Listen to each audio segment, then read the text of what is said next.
வணக்கம். மாலை முரசு செய்திகளை விரிவாக பார்ப்பதற்கு முன் தலைப்புச் செய்திகள். மத்திய மேற்கு மற்றும் அதனை ஒட்டிய வடமேற்கு வங்கக்கடல் பகுதிகளில் நாளை உருவாகிறது காற்றழுத்த தாழ்வு பகுதி. தமிழகத்தில் வரும் 10ஆம் தேதி வரை மிதமான மழைக்கு வாய்ப்பு உள்ளதாக வானிலை ஆய்வு மையம் தகவல்.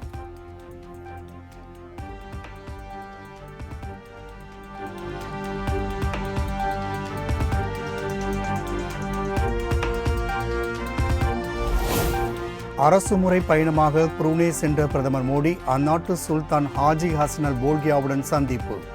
இருதரப்பு உறவுகளை வலுப்படுத்தும் வகையில் பேச்சுவார்த்தை அமைந்ததாக பிரதமர் மோடி நெகிழ்ச்சி.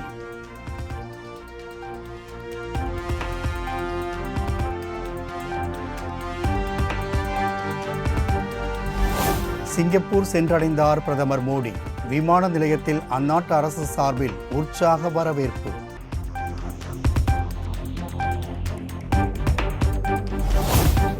ஜம்மு காஷ்மீர் சட்டமன்ற தேர்தலுக்கான பிரச்சாரத்தை தொடங்கினார் மக்களவை எதிர்க்கட்சித் தலைவர் ராகுல் காந்தி. மாநில அதிகாரத்தை குறைத்து யூனியன் பிரதேசமாக மாற்றும் வேளையில் பாஜக ஈடுபடுவதாக குற்றச்சாட்டு.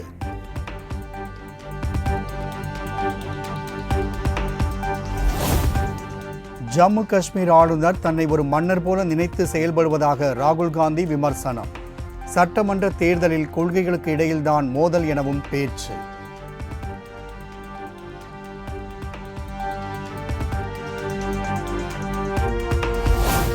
ஹரியானா சட்டமன்ற தேர்தலில் போட்டியிடுகிறாரா மல்யுத்த வீராணை வினேஷ் போகத்?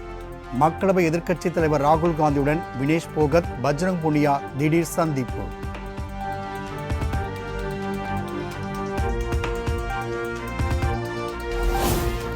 சென்னை பெருங்குடியில் உலகளாவிய ஆராய்ச்சி மற்றும் மேம்பாட்டிற்காக பொறியியல் மையம் அமைக்க 200 கோடி ரூபாய் முதலீட்டில் புரிந்துணர்வு ஒப்பந்தம். சிகாகோவில் முதலமைச்சர் மு க ஸ்டாலின் முன்னிலையில் ஈட்டன் நிறுவனத்துடன் ஒப்பந்தம் கையெழுத்தாகியது.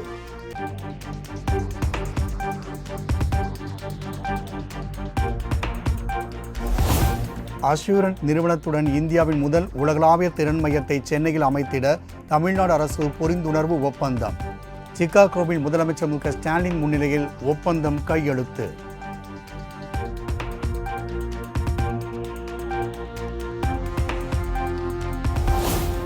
சிகாகோ கடற்கரை பகுதியில் சைக்கிள் ஓட்டி மகிழ்ந்த முதலமைச்சர் மு க ஸ்டாலின். மாலையின் அமைதி புதிய கனவுகளுக்கு களம் அமைப்பதாக எக்ஸ் வலைதளத்தில் பதிவு.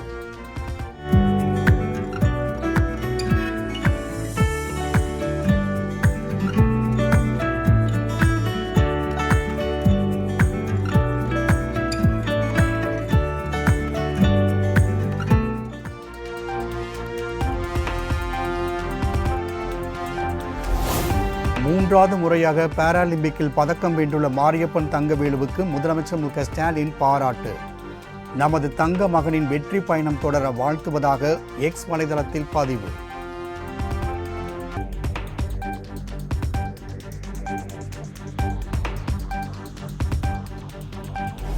பாராலிம்பிக் போட்டியில் இந்தியாவுக்கு மேலும் ஒரு பதக்கம். ஆண்களுக்கான குண்டு எறிதல் போட்டியில் இந்திய வீரர் கிலாரி சச்சின் வெள்ளிப் பதக்கம் வென்று அசத்தல்.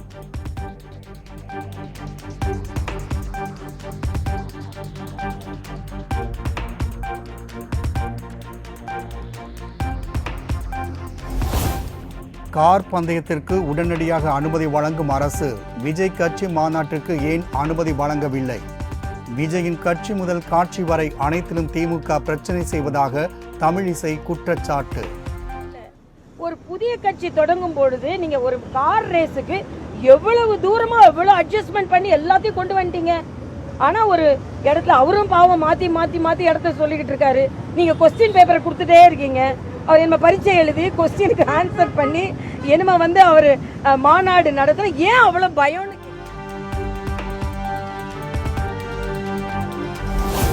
தமிழ்நாட்டில் பெண்களுக்கு பாதுகாப்பு இல்லை என தமிழிசை புகார். உலக தரத்திலான தேசிய கல்விக் கொள்கை அமல்படுத்த திமுக அரசு தடுப்பதாகவும் சாடல். அதாவது முடிய பிடிச்சி இழுக்கிறாங்க, ஃபேஸ்புக்கில் அசிங்க அசிங்கமாக எழுதுறாங்க. ஆக என்னை பொறுத்த மட்டில் பெண்களுக்கு தமிழகத்தில் பாதுகாப்பு இல்லை என்பதைத்தான் நான் சொல்ல முடியும். இன்னைக்கு எவ்வளவோ நீங்கள் நடவடிக்கை எடுக்கலாம், ஆனால் ஒரு பெண் போலீஸ் அதிகாரி ஒரு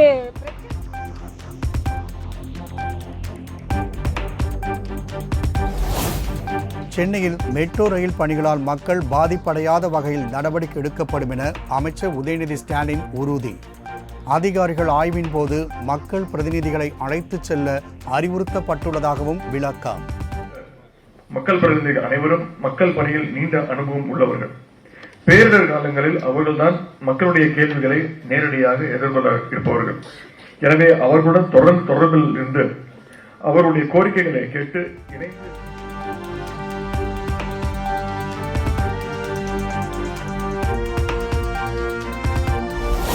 வடகிழக்கு பருவமழை முன்னெச்சரிக்கை நடவடிக்கைகள் தொடர்பாக சென்னையில் 2வது ஆய்வுக் கூட்டம். அமைச்சர் உதயநிதி ஸ்டாலின் தலைமையில் நடைபெறும் ஆய்வுக் கூட்டத்தில் அமைச்சர்கள் KN நேரு, சேகர்பாபு பங்கேற்பு.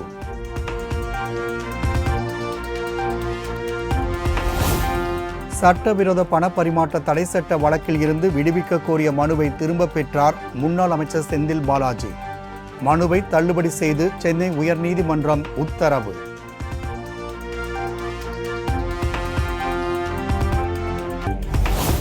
திருப்பூர் வேலம்பட்டி சுங்கச்சாவடி இன்று இடிக்கப்பட உள்ளதாக அறிவிக்கப்பட்டிருந்த நிலையில் பணிகளை நிறுத்திய வட்டார வளர்ச்சி அலுவலர். பணிகள் நிறுத்தி வைக்கப்பட்டதை கண்டித்து பலர் போராட்டம்.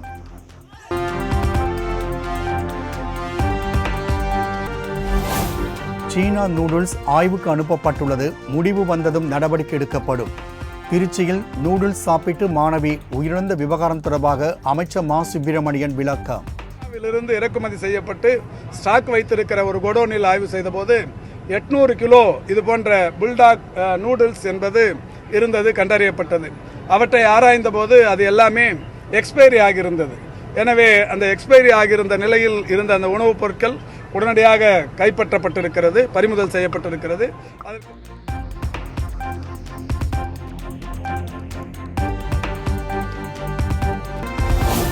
SSA திட்டத்தின் கீழ் வழங்கப்படும் நிதியை மத்திய அரசு நிறுத்தியுள்ளதால் 15,000 ஆசிரியர்களுக்கு சம்பளம் வழங்குவதில் சிக்கல். அடுத்த கட்ட நடவடிக்கை குறித்து தலைமைச் செயலாளருடன் பள்ளி கல்வித்துறை அமைச்சர் அன்பில் மகேஷ் ஆலோசனை.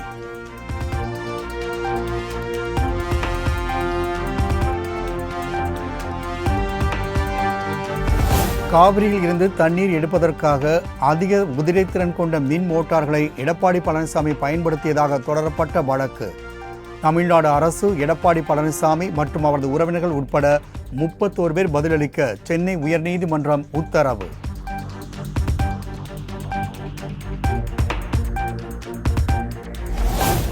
சென்னை பச்சையப்பன் கல்லூரியில் அடிப்படை வசதி கோரி மாணவர்கள் போராட்டம். குடிநீர் உள்ளிட்ட அடிப்படை வசதிகளை முறையாக வழங்க வேண்டுமென மாணவர்கள் கோரிக்கை.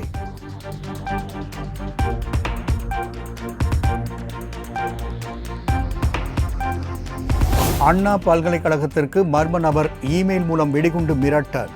போலீசார் விசாரணை நடத்திய நிலையில் புரளி என தகவல்.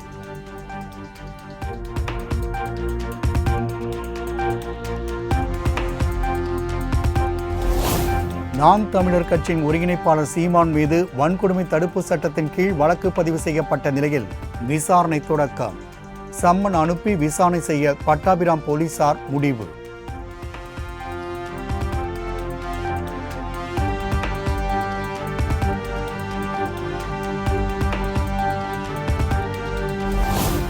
கால்நடை மருத்துவ படிப்புகளுக்கான சிறப்பு பிரிவு கலந்தாய்வு தொடக்கம். 7.5% உள்ளிட ஒதுக்கீட்டின் கீழ் அரசு பள்ளி மாணவர்களுக்கான கலந்தாய்வு நாளை நடைபெறுகிறது.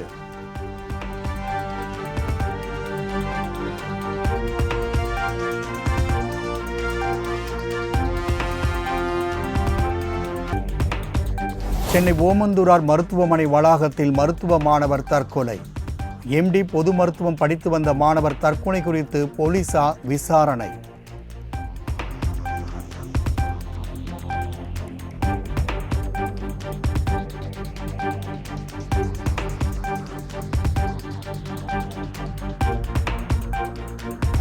TNPSC குரூப் 2 தேர்வுக்கான ஹால் டிக்கெட் வெளியீடு. செப்டம்பர் 14ஆம் தேதி நடைபெறவுள்ள தேர்வுக்கு சுமார் 7 லட்சம் பேர் விண்ணப்பம்.